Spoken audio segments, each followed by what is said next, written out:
ದೇವರ ವಾಕ್ಯವನ್ನು ಆಲಿಸುವುದು ಮುಖ್ಯ, ಆದರೆ ಸಾಲದು. ಆ ದೇವರ ವಾಕ್ಯದಂತೆ ನಾವು ನಡೆಯಬೇಕು ಎಂದು ಇಂದಿನ ಶುಭ ಸಂದೇಶ ನಮಗೆ ತಿಳಿಸಿಕೊಡುತ್ತದೆ. ಪ್ರಭು ಯೇಸು ಕ್ರಿಸ್ತರಲ್ಲಿ ನನ್ನೊಲವಿನ ಸಹೋದರ ಸಹೋದರಿಯರೇ ಹಾಗೂ ಮುದ್ದಾದ ಮಕ್ಕಳೇ, ಇಂದು ಜೂನ್ 26 ಗುರುವಾರ. ಇಂದಿನ ಶುಭ ಸಂದೇಶ ಮತ್ತಾಯ 7:21-28.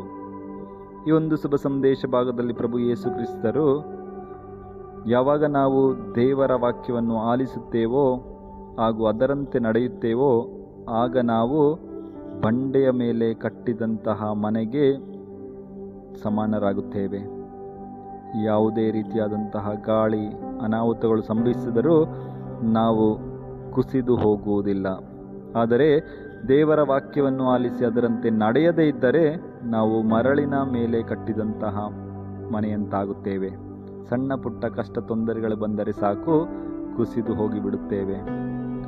ಬಂಡೆಯ ಮೇಲೆ ಕಟ್ಟಿದಂತಹ ಮನೆ, ದೇವರ ವಾಕ್ಯದಂತೆ ನಡೆಯುವಂತಹ ನಮಗೆ ಯಾವುದೇ ರೋಗ ಇರಬಹುದು, ಅವಮಾನಗಳಿರಬಹುದು, ದ್ರೋಹ, ನಷ್ಟ, ಆರ್ಥಿಕ ಸಂಕಷ್ಟ, ಅಪಘಾತಗಳು, ಪ್ರಿಯರ ಮರಣ, ನೋವುಂಟು ಮಾಡುವಂತಹ ಮಾತುಗಳು ಅಥವಾ ಜೀವನದ ಯಾವುದೇ ವಿಫಲತೆಗಳು ಸಹ ನಮ್ಮನ್ನು ಕುಸಿದು ಬೀಳುವಂತೆ ಮಾಡುವುದಿಲ್ಲ.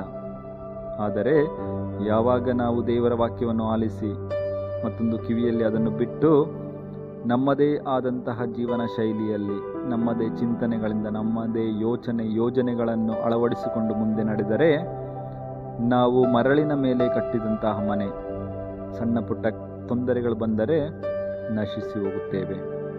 ಪ್ರಿಯರೇ, ನಮ್ಮ ಮನೆಗಳನ್ನು, ನಮ್ಮ ಕುಟುಂಬಗಳನ್ನು, ನಮ್ಮ ಜೀವನವನ್ನು ನಾವು ದೇವರ ವಾಕ್ಯವೆಂಬಂತಹ ಬಂಡೆಯ ಮೇಲೆ ನಿರ್ಮಿಸಲು ಬೇಕಾದಂತಹ ವರದಾನಗಳಿಗೆ ದೇವರಲ್ಲಿ ಪ್ರಾರ್ಥಿಸೋಣ. ದೇವರು ನಮ್ಮೆಲ್ಲರನ್ನು ಆಶೀರ್ವದಿಸಲಿ. ಆಮೇನ್. ಹಲ್ಲೆಲೂಯಾ.